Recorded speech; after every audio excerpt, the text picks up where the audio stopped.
Internet শব্দটা যখন প্রথম শুনি তখন কেবল নেট অর্থ জাল এটাই জানতাম।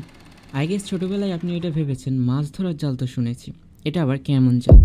কিন্তু আজ ঠিক 9 থেকে 10 বছর পর বুঝতে পারছি এটা আসলে মানুষ ধরা জাল, যার টার্গেট সবসময় আপনি এবং আমি। আমার বলার প্রয়োজন নেই কীভাবে আপনি ফেসবুক থেকে ইনস্টাগ্রাম এবং ইনস্টাগ্রাম থেকে ইউটিউবে ছোটাছুটি করেন এবং দিন শেষে দেখেন ওয়েট, আপনি তো বুঝতেই পারেন না কখন দিন শেষ হয়ে যায়। কিছুটা এইরকম। আপনার দুপুরে ঘুম থেকে উঠে 30 মিনিট ফোন চালাই, তারপরে খাই এসে আবার ফোন চালাই, তারপরে মন চালাই একটু বাইরে গেলাম, নালি গেলাম না, তারপরে আপনার মনে করেন যে রাত 12টা একটা দিক খাই, তারপরে 5টা 6টা পর্যন্ত ফোন চালাই।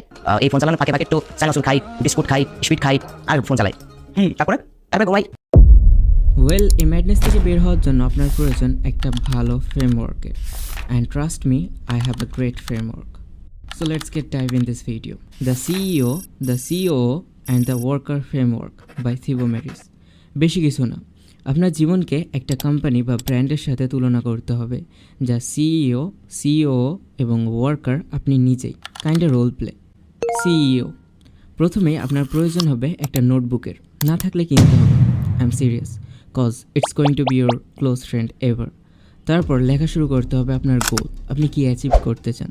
অ্যাজ এক্সাম্পল, কিছুদিন পর অ্যাডমিশন বা এইচএসসি এক্সাম অথবা পার্সোনাল কোনো অ্যাচিভমেন্ট। লেখা শেষ, এখন আসবে সিইও। আপনার গোল বা লক্ষ্যের জন্য একটা ব্রিফ সিস্টেম তৈরি করবেন।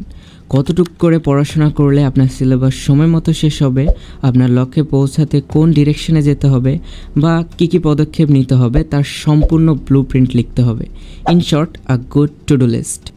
লেখা শেষ, এখন সেই সিস্টেমের ওপর কাজ করা বাকি, তাই প্রয়োজন হবে ওয়ার্কার। কোনো প্রশ্ন ছাড়াই সিস্টেমের টু ডু লিস্টকে ফলো করা শুরু করুন। রাত কিংবা সকাল, যেটাই আপনার বেস্ট আওয়ার মনে হয় সেটাকে কাজে লাগান। অ্যান্ড দেন এটাকে লুপে পরিণত করার জন্য আবার সিইও পার্টটা আসবে এবং অ্যানালাইসিস করবে সব কিছু ঠিকঠাক চলছে কিনা। দিন শেষে একটা রিভিউ জার্নাল লিখুন, আপনার সিস্টেমের টু ডু লিস্ট কতটুকু শেষ করতে পেরেছেন, কোন বিষয়গুলো বাদ পড়েছে বা কোনগুলো না করলেও চলবে। প্রতিদিন আপনার সিস্টেমকে আরও স্ট্রং করুন রিভিউ জার্নালিংয়ের মাধ্যমে। And that's how we could enter flow state, not by waiting, by creating. এখানে কিছু কিছু বিষয় আছে যেগুলো আপনার মাথায় রাখতে হবে। আপনি যদি জীবনে প্রথমেই টু ডু লিস্ট আর সিস্টেম তৈরির জিনিসটা ট্রাই করেন এবং আশা করেন প্রথম দিনই 100% রেজাল্ট আনবেন, তাহলে সেটা ভুল। প্রথম দিনে 100% সফল হওয়া সম্ভব, কিন্তু না হতে পারলেও কোনো সমস্যা নেই। হয়তো 50% টু ডু লিস্টের কাজ শেষ করতে পারবেন, and that is totally fine. আমি প্রায় 3 বছর থেকে এই মেথড সম্পর্কে জানি এবং প্রয়োজনে ইউজ করি। এই পুরো ফ্রেমওয়ার্কের পারপাস হচ্ছে ভুল করা, জার্নালিংয়ের মাধ্যমে ভুলগুলো বের করা এবং পরের দিন সেই ভুলগুলোকে অ্যাভয়েড করা। Like Tony Stark, learn from your mistakes, as simple as that. আপনি যত এই ফ্রেমওয়ার্কটা কন্টিনিউ করবেন তত এক্সস্টেড ফিল করতে পারেন, তাই মনে রাখবেন আপনি কোনো মেশিন নয় যে সপ্তাহের পর সপ্তাহ প্রোডাক্টিভ থাকতে পারবেন।